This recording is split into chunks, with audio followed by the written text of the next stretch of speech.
तापहारिणी सच्चिदानन्दरूपाय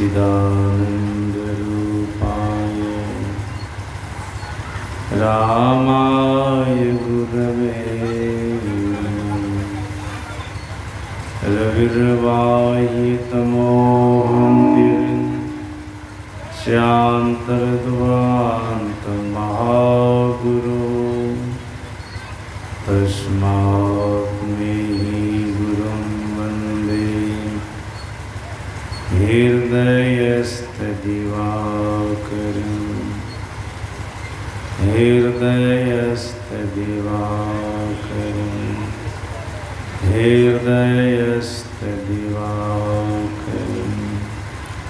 बोलिए प्रेम से श्री सद्गुरु महाराज की जय।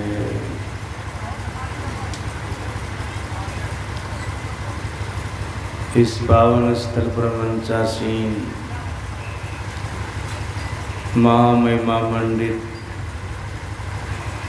पूज्य स्वामी नरेशानंद जी महाराज एवं समस्त मधुमंगलमय साधु समाज,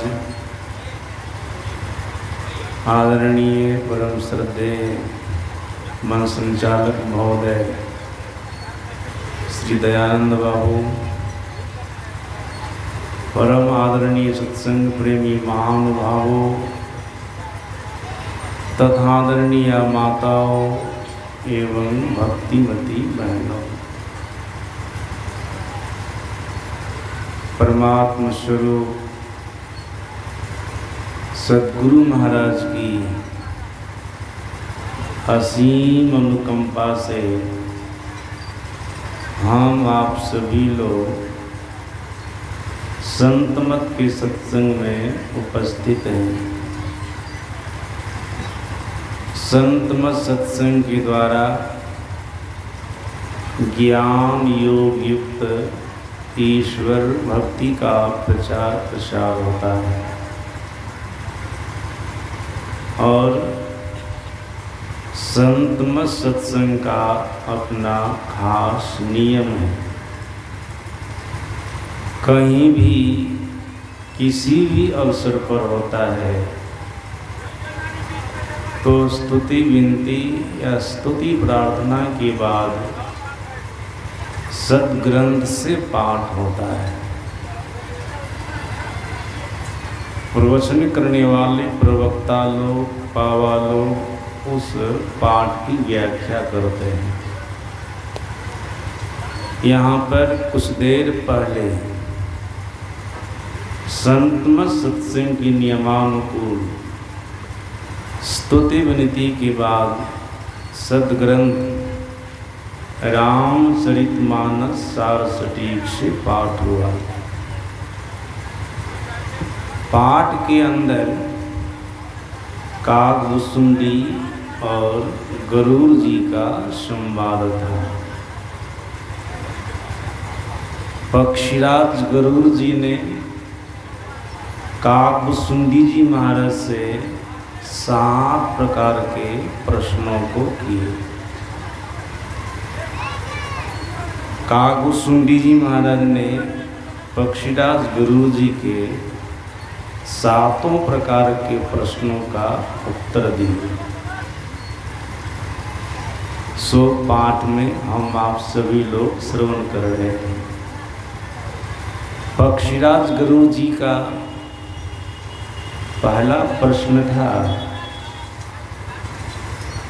84 लाख प्रकार की योनियों में जीवात्मा के लिए सबसे उत्तम और बढ़िया कौन सा शरीर है। पक्षीराज गरुड़ जी का दूसरा प्रश्न था सबसे बड़ा दुख क्या है। तीसरा प्रश्न था सबसे बड़ा सुख क्या है। चौथा प्रश्न था संत और असंत के सहज स्वभाव क्या है। 5वां प्रश्न था वेद विदित सबसे बड़ा पाप क्या है। छठा प्रश्न था वेद विदित सबसे बड़ा पुण्य क्या है। अंतिम में सातवां प्रश्न था मन के कौन कौन से रोग होते हैं। यही पक्षीराज गुरु जी का 7 प्रकार का प्रश्न था। कागुसुंडी जी महाराज क्रम से सभी प्रश्नों का उत्तर देना प्रारंभ करते हैं। पहला प्रश्न था 84 लाख प्रकार की योनियों में जीवात्मा के लिए सबसे बढ़िया कौन सा शरीर है। कागुसुंडी जी महाराज ने क्या कहा, नरतन सम नहीं कवनियो देही जीव चराचर जाचक जी। कागुसुंडी जी महाराज ने कहा ही पक्षीराज गुरु जी 84 लाख प्रकार की योनियों में जीवात्मा के लिए सबसे बढ़िया मनुष्य का शरीर है। इस शरीर के समान और कोई शरीर नहीं है, सबसे बढ़िया है। आगे क्या कहते हैं, जीव चराचर जाचक जीव। मनुष्य का शरीर जीवात्मा के लिए इतना सुंदर है कि जितने चर अचर जीव हैं सब इसकी चाहना करते हैं, इच्छा करते हैं। चर अचर जीव का मतलब होता है चलने वाला जीव और नहीं चलने वाला जीव।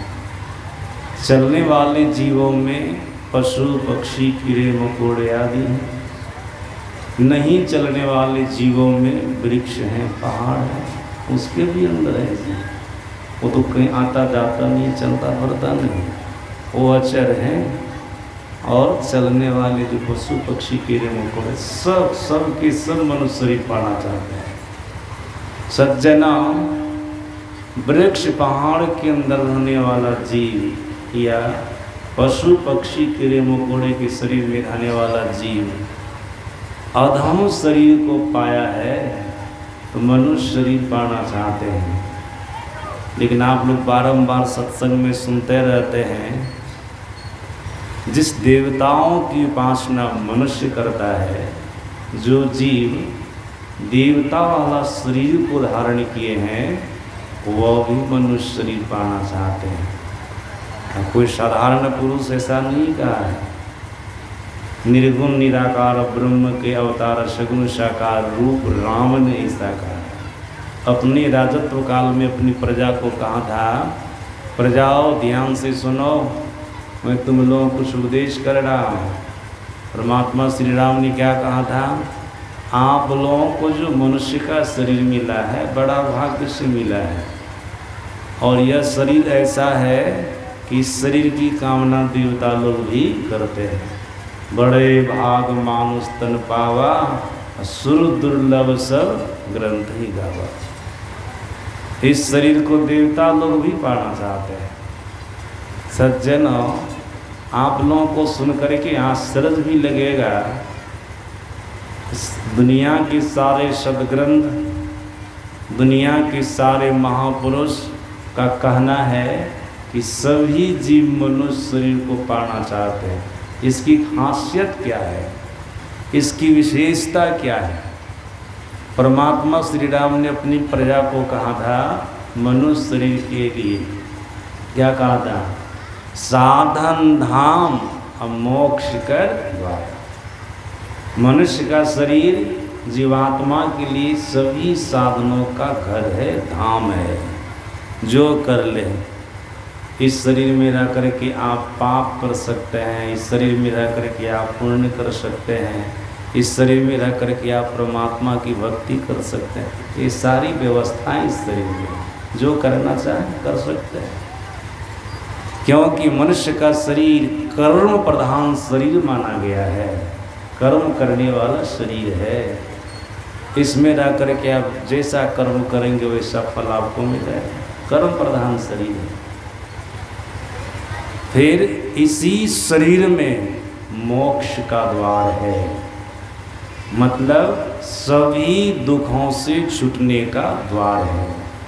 इस शरीर के अलावा और किसी शरीर में व्यवस्था नहीं।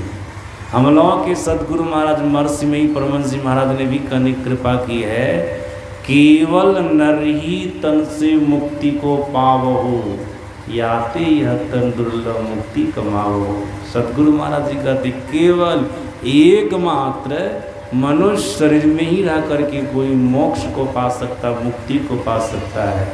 मतलब सभी दुखों से छूटकर ईश्वर परमात्मा को पा सकता है, या भजन करके ईश्वर परमात्मा को पा करके सारे दुखों से छूट सकता है।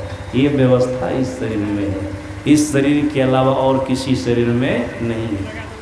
काकभुसुंडी जी महाराज से पक्षीराज गरुड़ जी ने पूछा, आप जो कह रहे हैं सभी चर अचर प्राणी मनुष्य शरीर की कामना करते हैं, 84 लाख प्रकार की योनियों में मनुष्य का शरीर सबसे उत्तम शरीर है, तो आपकी दृष्टि में इसकी विशेषता क्या है, खासियत क्या है?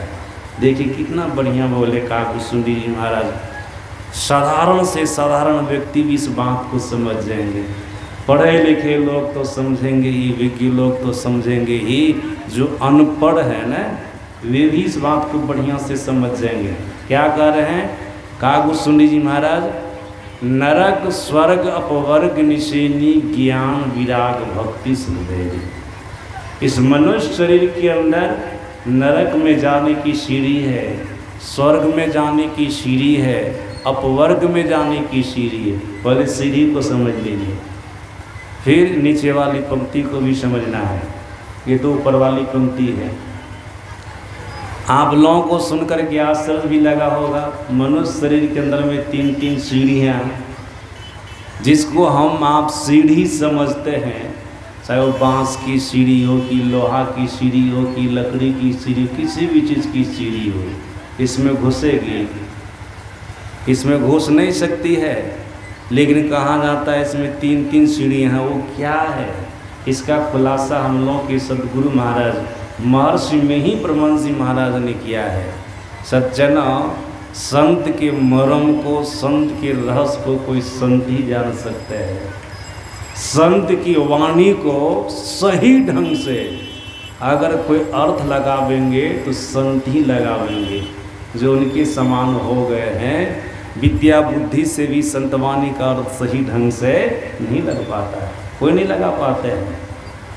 जो संत के भाव को समझा है संत बन करके, वे ही एक दूसरे संत की वाणी का भावार्थ कर सकते हैं, उसका अर्थ कर सकते हैं, सभी नहीं कर सकते हैं। हम लोग के सदगुरु महाराज जी काकभुसुंडी जी महाराज के समान संत हैं, ये कोई साधारण पुरुष नहीं है। इनके मनोभाव को जाने हैं काकभुसुंडी जी महाराज क्या कहना चाह रहे हैं, और सदगुरु महाराज इनका खुलासा कर रहे हैं। सदगुरु महाराज जी ने कहने की कृपा की कि देखो, मनुष्य शरीर के अंदर में नरक में जाने की सीढ़ी क्या है, स्वर्ग में जाने की सीढ़ी क्या है, अपवर्ग मोक्ष में जाने की सीढ़ी क्या है। सदगुरु महाराज जी ने कहा, आँख बंद करने पर भीतर में जो अंधकार देखते हैं, यही भीतर का अंधकार नरक में जाने की सीढ़ी है। याद रखेंगे आप लोग, अगर जीवन भर अंधकार देखते रह गए तो नरक में जाने से आपको कोई बचाने वाला नहीं है। हाँ, अपवाद में सदगुरु महाराज जी ने जरूर ऐसा कहा है। सत्संग योग के 4थे भाग को पढ़ेंगे तो आपको पता चलेगा। सदगुरु महाराज जी ने कहने की कृपा की है, जो भजन में लग गया है, जो सदाचार का पालन कर रहे हैं, रोज ध्यान करते हैं, सत्संग करते हैं, अगर ऐसे साधक अंधकार में भी रह करके शरीर का परित्याग करेंगे तो उनकी दुर्गति नहीं होगी, उनकी अधोगति नहीं होगी, वो नरक में नहीं जाएंगे। शरीर का परित्याग करेंगे तो स्वर्ग जाएंगे। अगर दोबारा उनको शरीर मिलने का होगा तो फिर मनुष्य का शरीर मिलेगा, उनको मनुष्य का शरीर मिलेगा। सदाचार का संस्कार, ध्यान सत्संग का संस्कार, भक्ति का संस्कार उस जीवात्मा को नरक में जाने से बचा लेता है। अगर ऐसा कोई नहीं कर रहे हैं, अंधकार में रह करके शरीर का परित्याग करेंगे तो नरक में जाने से कोई नहीं बचा सकते। सदगुरु महाराज जी कहते भीतर का अंधकार, आंख बंद करने पर जो भीतर में अंधकार मालूम पड़ता है वो अंधकार नरक में जाने की सीढ़ी है। आप कहेंगे सदगुरु महाराज जी ने ऐसा जो कहा इसका क्या कारण है? याद रखिएगा, सदगुरु महाराज जी ने कहा भीतर का अंधकार अज्ञानता का प्रतीक है। जब तक जीव भीतर में अंधकार देखता रहता है तब तक जीव अज्ञानी बना रहता है, और अज्ञानी जीव से अनेक प्रकार की भूलें होती है, अनेक प्रकार का भ्रम होता है, अनेक प्रकार का पाप कर्म होता है। तो भूल करने वाला, भ्रम करने वाला, पाप कर्म करने वाला स्वाभाविक रूप से नरक चले जाएंगे। इसलिए सदगुरु महाराज जी ने कहा भीतर का अंधकार नरक में जाने की सीढ़ी है। संत राधा स्वामी जी महाराज ने बड़ा अच्छा कहा, इस नगरी में तिमिर समाना, भूल भरम हर बार, खोज करो अंतर उजियारी, छोड़ चलो नौबार। संत राधा स्वामी जी महाराज इस नगरी में मतलब मनुष्य शरीर रूप नगर में तिमिर समाना, तिमिर का मतलब होता अंधकार, अंधकार है, भूल भरम हर बार भूल भरम होता रहेगा, पाप कर्म होता रहेगा, निष्कर्म होता रहेगा, तो स्वाभाविक रूप से नरक में चलेगा। महर्षि संत सेवी परमहंस जी महाराज ने कहने कृपा की है, जब तक तम है तब तक जम है। तम का मतलब भी अंधकार होता है। जब तक जीव अपने भीतर में तम देखता रहता है, मतलब अंधकार देखता रहता है, तब तक उस जीव के सामने में जमराज रहता है, जमराज रहता है। तो सज्जन, जमराज आपको कहाँ ले जाएंगे? जो भीतर में तम देखने वाला होगा, अंधकार देखने वाला होगा, उस जीव के सामने में जमराज रहेगा, तो फिर आपको जमराज कहाँ ले जाएगा? स्वर्ग थोड़ी ले जाएगा, वो तो नरक ले जाएगा, वो तो आपको दुख के स्थान में ले जाएगा। इसलिए मानव को सच्चे सद्गुरु से सद्युक्ति जानकर अपने भीतर के अंधकार को हटाने का प्रयास करना चाहिए। भीतर में अंधकार रहने नहीं दीजिए। सज्जना, अंधकार को हटा करके क्या लाइएगा? भीतर में प्रकाश को लाइए, प्रकाश को लाइए। और याद रखिएगा, जब आप संत मत की तीसरी साधना मानस जप, मानस ध्यान के बाद दृष्टि योग का साधन करेंगे, तो आपके भीतर से अंधकार जावेगा और आपके भीतर में प्रकाश आवेगा। और ये प्रकाश भीतर का क्या है? सदगुरु महाराज जी कहते भीतर का प्रकाश स्वर्ग में जाने की सीढ़ी है। आप कहेंगे कैसे? सदगुरु महाराज जी ने कहनी कृपा की, भीतर का प्रकाश ज्ञान का प्रतीक है।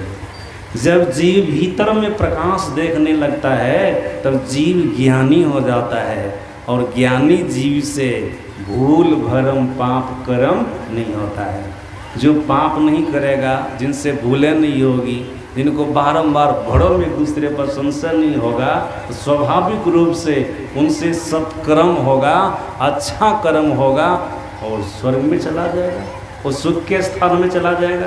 तो सदगुरु महाराज जी कहते भीतर का प्रकाश स्वर्ग में जाने की सीढ़ी है।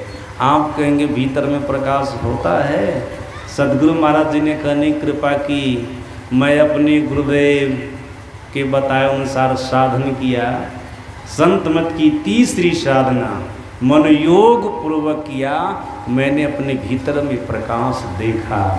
जो हमारे बताए मार्ग पर चलेगा न, तो संत मत की तीसरी साधना को, दृष्टि योग के साधन को मन योग पूर्वक करेगा, वे भी अपने भीतर में प्रकाश देखेगा, वे भी अपने भीतर में प्रकाश देखेगा। गुरु महाराज जी क्या कहते हैं? सुखमनियाओं में मोरी नजर लागी, अगल बगल कहीं दृष्टि न डोले, सन्मुख बिंदो पकड़ लागी। तो हुआ क्या?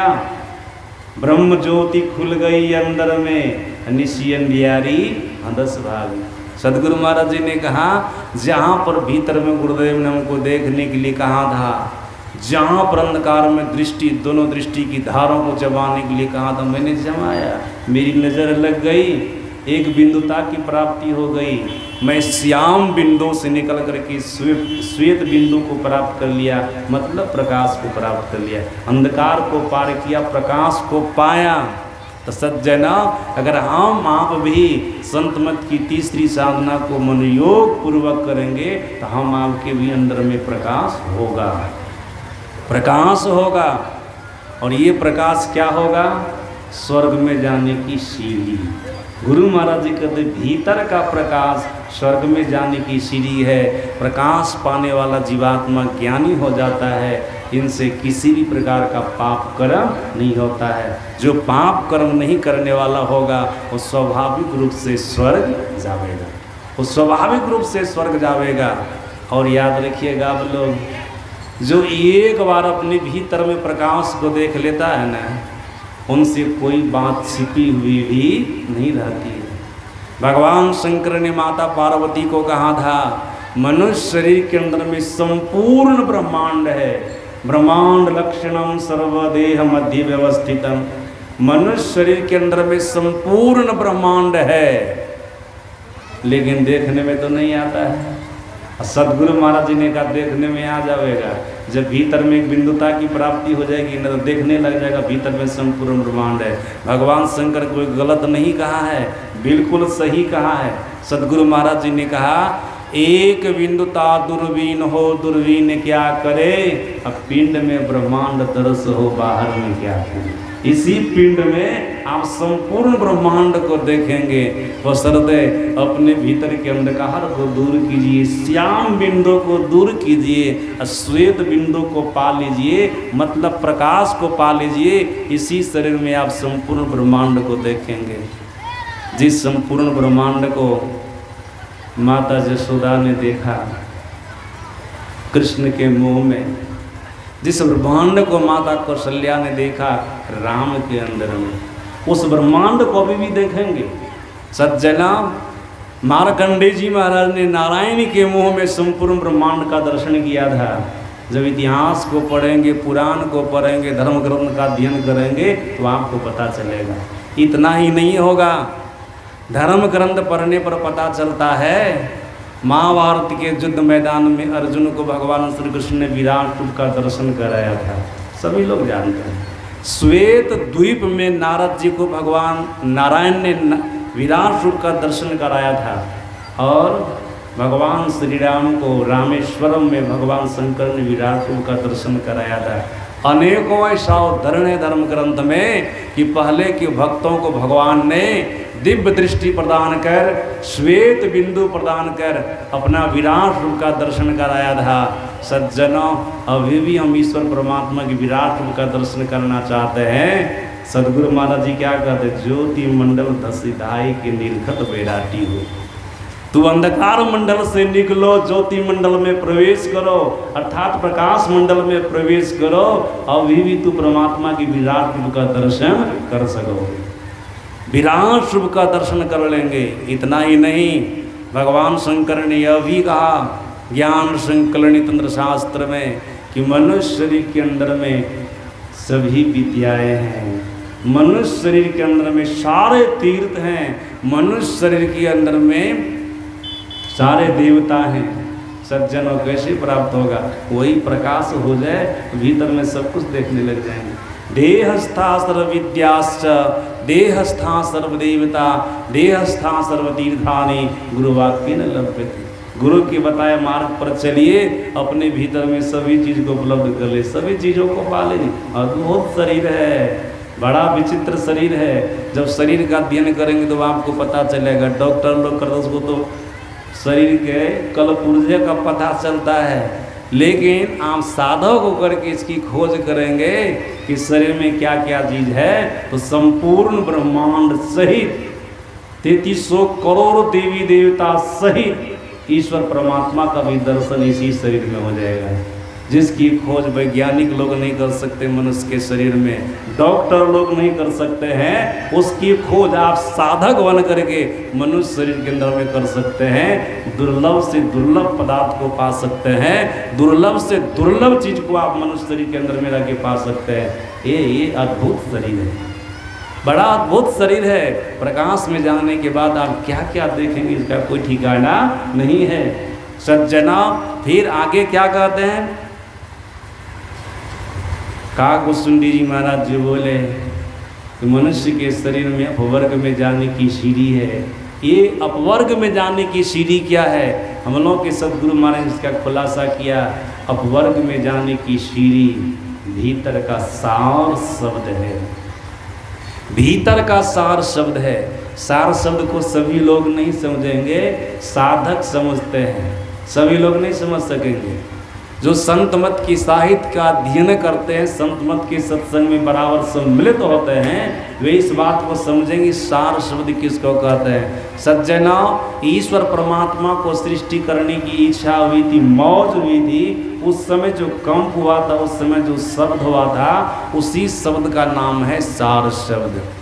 और उसी सार शब्द के लिए हम लोगों के सदगुरु महाराज महर्षि में ही परमहंस महाराज ने कहने की कृपा की है, ये सार शब्द अपवर्ग में जाने की सीढ़ी है, अर्थात मोक्ष में जाने की सीढ़ी है, परमात्मा के धाम में जाने की सीढ़ी है। और सदगुरु महाराज जी ने अपनी वाणी के माध्यम से कहने की भी कृपा की है। सदगुरु महाराज जी ने कहा, सार शब्द ही नाम मिलावे और नहीं, सार शब्द ही जीवात्मा को परमात्मा से मिला देता है, परमात्मा से मिलाने वाला और कोई साधन नहीं।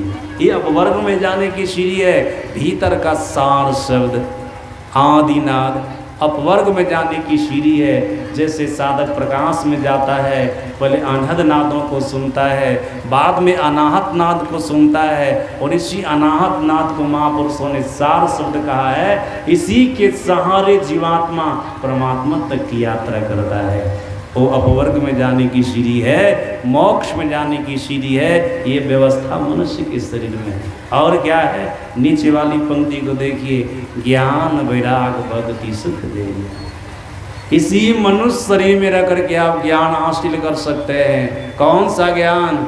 ज्ञानान मोक्ष मापनोति। जिस ज्ञान से आपको मोक्ष मिलेगा, मुक्ति मिलेगी, ईश्वर मिलेंगे, परमात्मा मिलेंगे, इसी शरीर में रह करके हासिल कर सकते हैं। यहाँ इस पंडाल में जो भी आए तो मनुष्य आए हैं, पशु पक्षी कीड़ा मकोड़ा कोई आए हैं कि हमको भी ज्ञान होगा, हम भी भजन करेंगे, हमको मोक्ष मुक्ति मिलेगी, ऐसा कोई नहीं। सबके सब मनुष्य आए हैं। याद रखिएगा, आप लोग ऐसे नहीं आए हैं, कुछ न कुछ पूर्व जन्म का भक्ति का संस्कार है, तब आप यहाँ तक पहुँचे हैं। आपके पास में कुछ न कुछ पुण्य की पूंजी है, तब यहाँ तक आप पहुँचे हैं। आपके ऊपर ईश्वर परमात्मा की कृपा हुई है, तब यहाँ तक आप अपने कल्याण की बातों को सुनने के लिए पहुँचे। ऐसे नहीं पहुँचे, ऐसे नहीं पहुँचे। कुछ न कुछ आपके अंदर में संस्कार है, पुण्य है, महापुरुष का आशीर्वाद, उनकी कृपा है, तब यहाँ तक आप पहुँचे हैं। जिस जीव के ऊपर ईश्वर परमात्मा की कृपा नहीं है,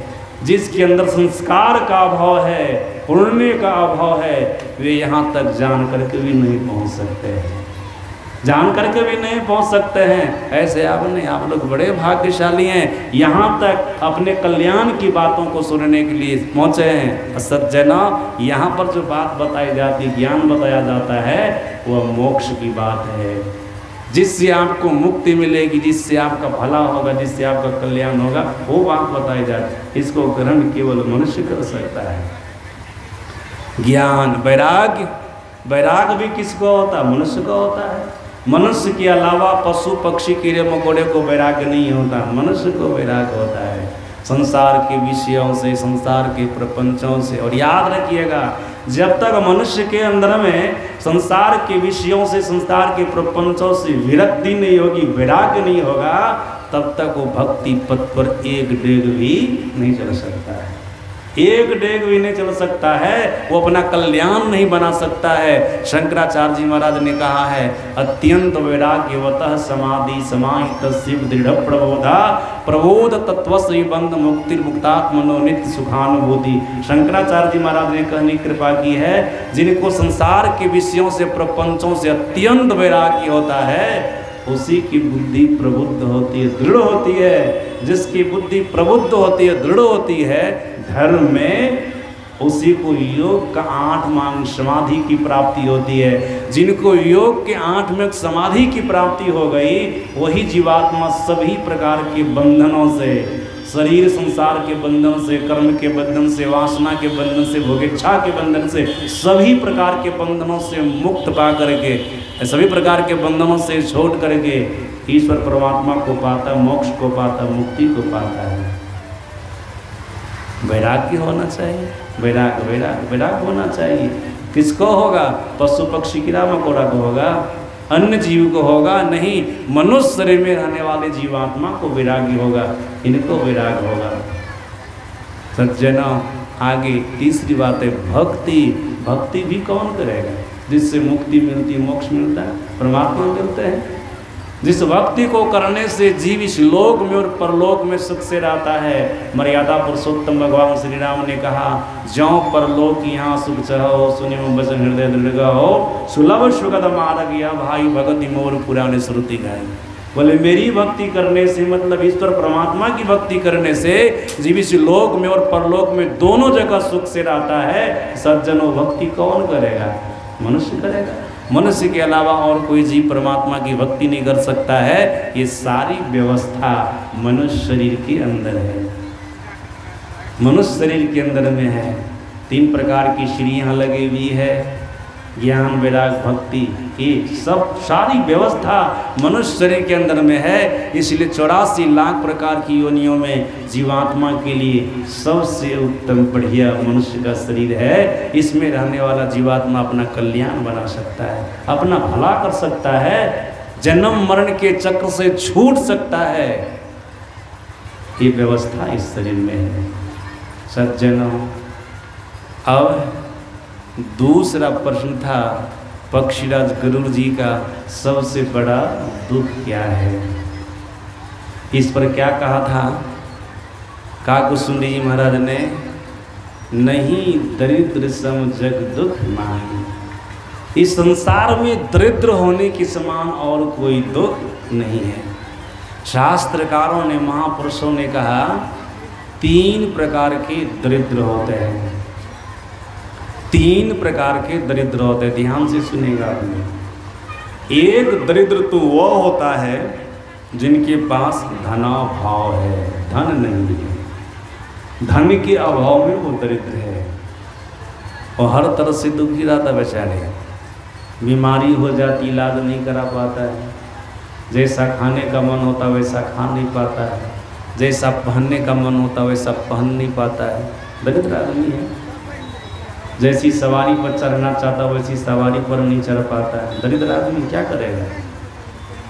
जी तरसता रहता है, इसको खाऊं, इसको लूँ, इसको भोगूं, लेकिन सामर्थ्य नहीं है, शक्ति नहीं है, दरिद्र है, कंगाल है, वो दुखी आदमी है। सदगुरु महाराज जी ने कहने कृपा की प्रवचन में आप लोग पढ़िएगा, जब दरिद्र लोगों को बीमारी हो जाती है ना, घास करेंगे, इलाज कराने के लिए पैसा नहीं होता है तो कड़ा कड़ा करके मर जाता है, छटपटा छटपटा करके मर जाता है, वो अपना इलाज नहीं करा पाता।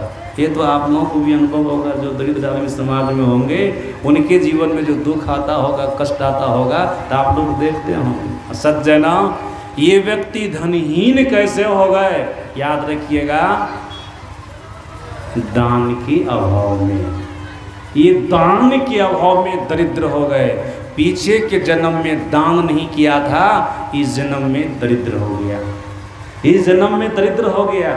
और चाणक्य ने कहा, अगर कोई अपने दारिद्र्य को नष्ट करना चाहता, दरिद्रता को दूर करना चाहता है, तो दारिद्र्य नाशनम दानम, दान करना प्रारंभ कर दे, उनके जीवन से दरिद्रता चली जाएगी। लेकिन जब इस बात को लोग समझेंगे, लोग जल्दी नहीं समझेंगे, सोचेंगे पकड़ करके रखो न धन, मरिएगा तो फिर साथों में लेके चले जाइए, जाएगा किसी के साथ में। आज तक कफन में जेब देखे हैं आप लोग? जब कपड़ा सिला करके पहन जेब बना भी लेते, ऊपर में भी, नीचा में भी, तर में भी, सब जगह। लेकिन कफन जब उड़ाया जाएगा तो एक तो जेब रहता है उसमें, ले लीजिएगा। जो भी आप लोगों के नाक कान में रहेगा ना, महिला सबके नाक कान में जेवर सब रहता है ना, वो सब खोल लेगा। अगर कीमती सब है तो वो सब भी खोलेगा, कुछ भी जाने नहीं देगा, सब कुछ यही रहेगा। और याद रखिएगा, दान किए बगैर आपका शरीर छूट गया तो निश्चित है कि आप दरिद्र घर में जन्म लेंगे। दरिद्र घर में, पूरा प्रसंग सुनाने का समय नहीं है, याद रखिएगा। दान किए बगैर आपका शरीर छूटेगा तो निर्धन घर में जन्म लेंगे, दरिद्र घर में जन्म लेंगे, अनेक प्रकार का दुख आपके जीवन में आवेगा। जो दान नहीं किया वो दरिद्र होता है, और दरिद्री को नाश करना चाहते हैं तो दान करना प्रारंभ चाणक्य कहता है। सज्जना, आज कोई संसार में अमीर आदमी है, जैसा घर में रहना चाहता वैसा घर में रह लेता है, जैसा भोजन करना चाहता वैसा भोजन कर लेता है, बीमारी हो तो इलाज करा लेता है, जैसी सवारी पर चढ़ना चाहता वैसी सवारी पर चढ़ लेता है। क्यों चढ़ लेता है? पीछे के जन्म में दान किया था, इसलिए अमीर बन करके बैठा। तरस ये नहीं कि फलना बाबू बहुत अमीर है, देखो न कितना उनको धन, वैसे धन है, वैसे नहीं है, पीछे धर्म खाता में जमा किया था इसलिए अभी है। आप नहीं किए तो कैसे होगा? आप पासबुक खुलवा भी लीजिएगा बैंक में, पैसा नहीं जमा कीजिएगा तो ATM से निकाल लीजिएगा। पासबुक लेकर जाइएगा, कहेगा मैनेजर को हमको पैसा देगा, दे देगा, रखिएगा तब न मिलेगा। ATM से भी ना निकाल लीजिए, मैनेजर से भी मांग के ले लीजिए, कागज़ देखेगा है इसके खाता में रुपया, निकाल के फटाफट आपको दे देगा। और जब है ये नहीं है तब मुँह ताकते रहिएगा, सुबह से शाम हो जाएगी, एक को टका मिलने वाला नहीं, एक भी रुपया मिलने वाला नहीं है। खाता में जो जमा करता ना उन्हें पासबुक में, उसी को रुपया मिलता, सबको नहीं मिलता है। सज्जन, उसी प्रकार से धर्म के खाता में जो दान दिया था ना, वही जन्म में धनवान बन कर के आया है। तरसते रहिएगा, इनके जैसा धन मिलने वाला नहीं है। अगर धन चाहते तो दान करना पड़ा, कि आप भी धनवान होकर के जन्मिएगा। दारिद्र्य नाशनम दानम। आज कोई भी धनवान है तो पीछे के जन्म में दान किया था, इसलिए धनवान बन करके बैठा है। सभी चीज़ें उनके जीवन में जैसा चाहता वैसा करता है। सज्जन, दान किया था। ये तो दूसरे नंबर के हो गए, दूसरे नंबर के नहीं, ये तो पहले नंबर में है कि दरिद्र के समान कोई दुखी नहीं। तो धनवान की भी परिभाषा में आप लोगों को बता दिया। सज्जना, अब दूसरे नंबर का दरिद्र कौन है? का दूसरे नंबर का दरिद्र वो है जिनके पास में अपार संपत्ति है, लेकिन विशाल तृष्णा भी है। अपार संपत्ति है और विशाल तृष्णा है। शंकराचार्य जी महाराज उनके शिष्यों ने पूछा था, कौवा दरिद्रो? तो दरिद्र लोगों के लिए नहीं कहा था कि वो दरिद्र है, वो क्या कहा था? अति विशाल तृष्णा। जिनके पास में अत्यंत विशाल तृष्णा है, कितनों धन होता है तो उनके मन में होता और हो जाता, और हो जाता, थोड़ा सा और हो जाता, ऐसा मन में होता है ना, और हो जाता, और कभी कम होता है किसी। जब वो 10 20 50 वैसा तो हो ही, 1000 तो लाख मांगेगी, कोटि अरब खरब शंख धरापति हो, जानते हैं ना, चाह जगेगी, स्वर्गों पाताल हो राज करो, तृष्णाधिक अधिक आग लगेगी। इस तरह की तृष्णा है कि संपूर्ण स्थूल संसार में राज तो हम करें ही, स्वर्ग में, ब्रह्मलोक में, वैकुंठ लोक में भी जाकर के राज करें, वहाँ जाने पर भी मन नहीं भरता है तो और कुछ हो जाता, और कुछ हो जाता। ऐसा जो विशाल तृष्णा वाला आदमी है, शंकराचार्य जी महाराज को वो भी दरिद्र है, उनको भी भारी कष्ट होता है। कितनों संपत्ति होती है, उनको संतोष नहीं होता है, वो दुखी रहता है, वो दुखी रहता है। आप लोग तो सुने ही होंगे, एक बार एक महात्मा जी सड़क होकर के जा रहे थे, एक सेठ जी को देख के खंभा पकड़ करके रो रहे हैं, तो वहाँ चले गए महात्मा जी। महात्मा जी ने सेठ जी से पूछा, आप क्यों रो रहे हैं? तो सेठ जी ने क्या कहा? कहने में लज्जा लग रही है। महात्मा जी ने कहा, साधु महात्माओं के पास कुछ छिपाना नहीं चाहिए, डॉक्टर के पास छिपाए तो काम चलेगा, रोग को कहना पड़ेगा खोल करके फलाना रोग है, इलाज करेंगे बढ़िया से। उसी प्रकार से साधु महात्माओं के पास भी कोई बात नहीं छिपानी चाहिए, बोल दीजिए क्या बात है। सेठ जी बोले, अच्छा बोलिए, देते हैं। क्या कहा? महाराज सुनिए, हमारे पास में इतनी संपत्ति है, इतना धन है कि 7 पीढ़ी तक के लोग बैठ करके खाएंगे, लेकिन टेंशन हमको इस बात का है कि 8वीं पीढ़ी के लोग क्या खाएंगे। उनके लिए धन हो जाता तो बढ़िया होता है। ये आदमी कभी सुखी हो सकता है जो 8वीं पीढ़ी को भी सुखी करने के लिए ही सोच रहा है। ये अत्यंत विशाल वाला आदमी, अत्यंत विशाल तृष्णा वाला आदमी, ये भी दरिद्र हैं, ये भी दरिद्र हैं, ये भी कभी सुखी नहीं हो सकते। हाँ, संतोष धारण करेंगे तो सुखी होगा। संतोषम परम सुखम। अगर संतोष आएगा तो उनके जीवन में सुख आ जाएगा, लेकिन संतोष जल्दी आएगा नहीं। संतोष जल्दी किसी को नहीं आता है। सज्जना, अब तीसरे नंबर का दरिद्र कौन होता है? मोह दरिद्र। ये तीसरे नंबर का दरिद्र है। मोह मतलब अज्ञानता। जो अज्ञानी जीव हैं उनको भी दरिद्र कहा गया है। इन्हीं के पास में ज्ञानाभाव है, ज्ञान नहीं है। ज्ञान के अभाव में अज्ञानी बना हुआ है, ये दरिद्र है। और अज्ञानी जीव से कौन से कुकर्म, कौन से पाप कर्म होगा इसका कोई ठिकाना नहीं है। उनके जीवन में बारंबार विपत्ति आती रहती है, बारंबार संकट आता रहता है। अज्ञानता में है, अज्ञानी बन करके बैठा है। जो कर्म नहीं करना चाहिए उस कर्म को भी करता है, उस कर्म को भी करता है। तो पाप कर्म करने वाला, नीच कर्म करने वाला ज्ञानी जीव कभी सुखी हो सकता है? इनके पास में ज्ञान का अभाव है, ज्ञान का अभाव है। अज्ञानी जीव, कितने लोग तो ज्ञान को भी इग्नोर कर देते हैं। समझ रहे हैं, बूझ रहे हैं, ऐसा कर्म हमको नहीं करना चाहिए। इस कर्म से जीव दुखी होता है, कष्ट को पाता है, जान रहा है, और तब भी उसी को करता है। उसको कहिएगा महामूर्ख। महामूर्ख है वो, महाअज्ञानी है वो। जानबूझ करके कुकर्मों को करता है, जानबूझ करके भी पाप कर्मों को करता है। सज्जना, वो ज्ञानी नहीं, वो महाअज्ञानी है। भले विद्या बुद्धि में उनको बहुत मतलब ज्ञान प्राप्त हुआ है, सांसारिक ज्ञान उनको प्राप्त हुआ है, लेकिन आध्यात्मिक ज्ञान कभी तक वो प्राप्त नहीं किया है। वो अज्ञानी जीव है। ज्ञान अभाव में, ज्ञान के अभाव में, आध्यात्मिक ज्ञान के अभाव में मानव दरिद्र बन करके बैठा रहता है। सज्जनों, तीनों प्रकार के दरिद्रों में से किसी प्रकार की दरिद्री आपके जीवन में है ना, तो आप कभी सुखी नहीं हो सकते हैं। नहीं दरिद्र सम दुख जग माही। इस संसार में दरिद्र होने के समान और कोई दुख नहीं है। फिर आगे क्या कहते हैं? तीसरा प्रश्न है पक्षीराज गरुड़ जी का। तीसरा प्रश्न था, सबसे भारी सुख क्या है, मतलब सबसे बड़ा सुख क्या है? देखते हैं माता जी, सबको बैठिए। सबसे बड़ा सुख क्या है, ये तीसरा प्रश्न है पक्षीराज गरुड़ जी का। ध्यान से सुनेगा आप लोग। सज्जना, कहा गोस्वामी जी महाराज ने कहा उत्तर में,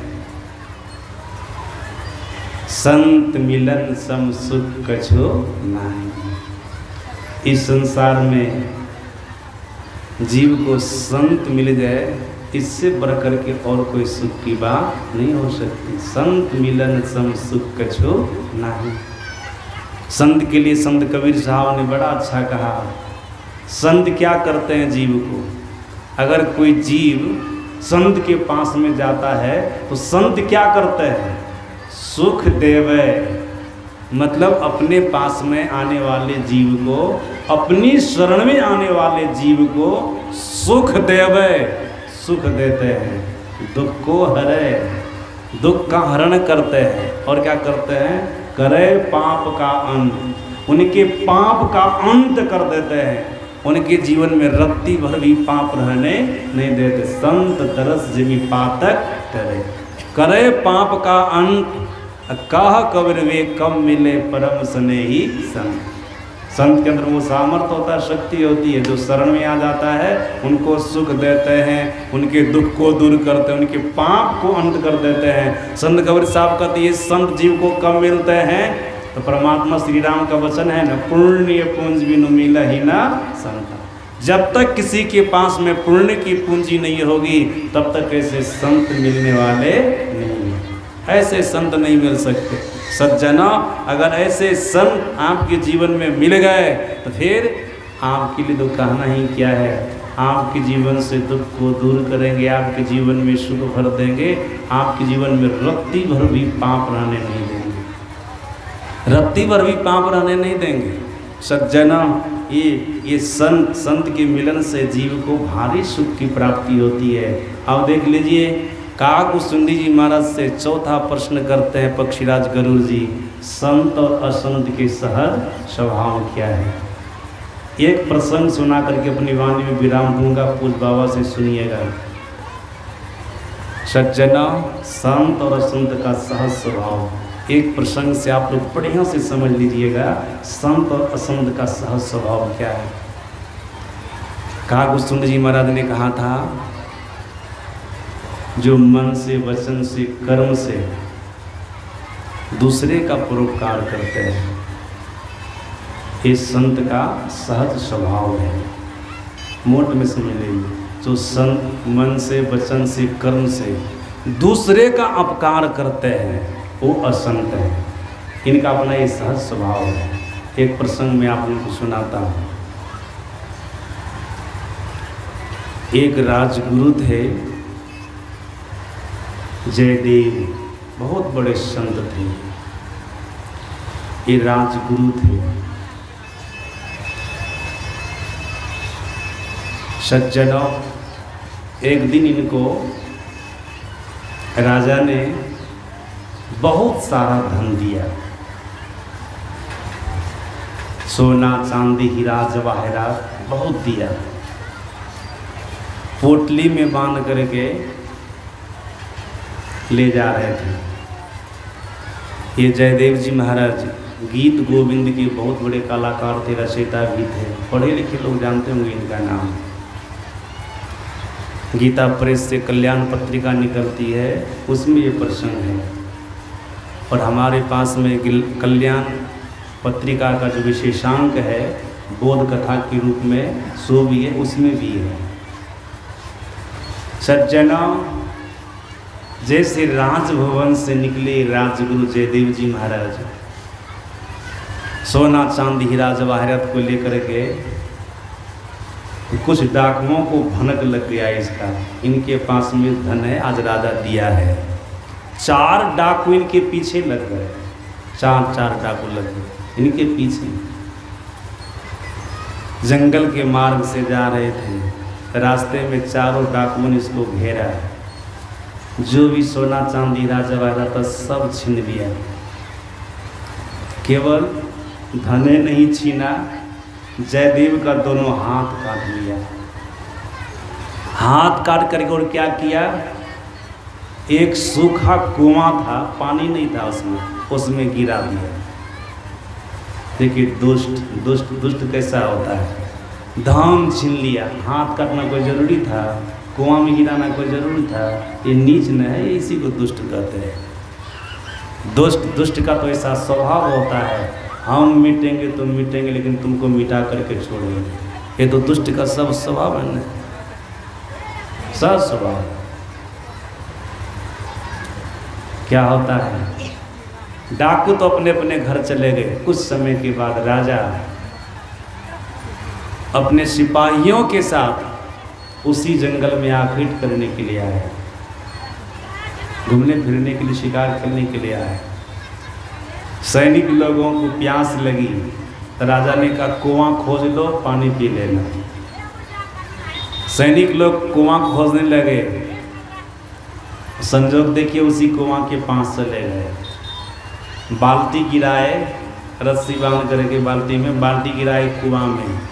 जयदेव जी महाराज भजन में तल्लीन थे, भजन गा रहे थे। उस अवस्था में ईश्वर परमात्मा का स्मरण कर रहे थे, भजन गा रहे थे। कहते अरे कौन हो, इस कुआं में पानी नहीं है, बाल्टी क्यों गिरा रहे हो, बहुत कष्ट हो रहा है। ऐसा जब कहा, सिपाही लोग जयदेव जी महाराज को पहचानते थे, उनकी बोली को सुने थे। अरे जयदेव जी महाराज है। तुरंत जाकर के राजा को बोले, राजा वहाँ पर आए, देखते हमारे राजगुरु कुआं में गिरे हुए, हाथ कटा हुआ उनका। कुआं से निकाले उनको, जाकर के इलाज करा दिए। बिल्कुल सब कुछ ठीक ठाक हो गया, मलहम पट्टी करा दिए। कुछ समय के बाद देखिए क्या घटना घटती है। जयदेव जी महाराज राज दरबार में बैठे हुए थे, बगल से रास्ता गया हुआ था, मार्ग था, सभी लोग आते जाते थे। उसी मार्ग पर देखते वो चारों डाकू साधु का वेश बना करके कहीं भंडारा खाने के लिए जा रहे हैं। जब दुष्टे हैं तो पैसा किसी भी तरह से आ जाए। हरिद्वार समय जाइएगा ना, आपको पता चलेगा, दिन भर रक्षा चलाता, शाम को जाता है गेरवा कपड़ा पहन करके भंडारा खाने के लिए। कहीं भंडारा होता है ना, वहाँ पर टम चलेगा, रिक्शा चलेगा, टेम्पू चलेगा, सब चलाने वाला। हम तो पंचायत समय देखे हैं ना, ये सब चलाने वाला भंडारा के समय में गेरवा कपड़ा पहन लेते, बाबू को पता है।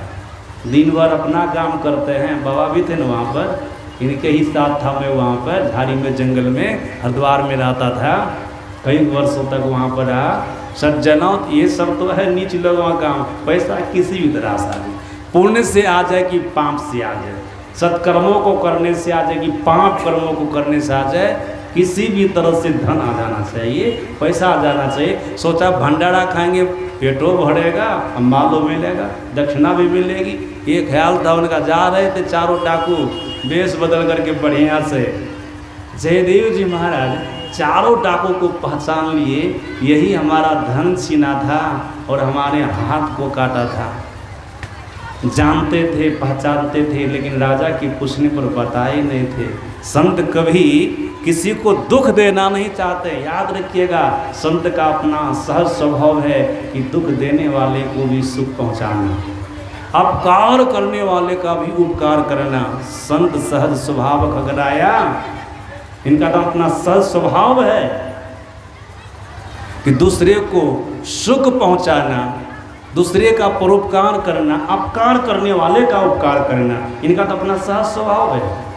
सज्जना क्या होता है, राजा को अपने पास बुलाए, बुला करके बोले राजन आप हमको धन के लिए बहुत आग्रह करते हैं, ये चारों देखते हैं साधु ये हमारे मित्र हैं, मित्र हैं कि शत्रु हैं? देख लीजिए हाथ काटा धन छीना, क्या करें हमारे मित्र हैं। ये संत का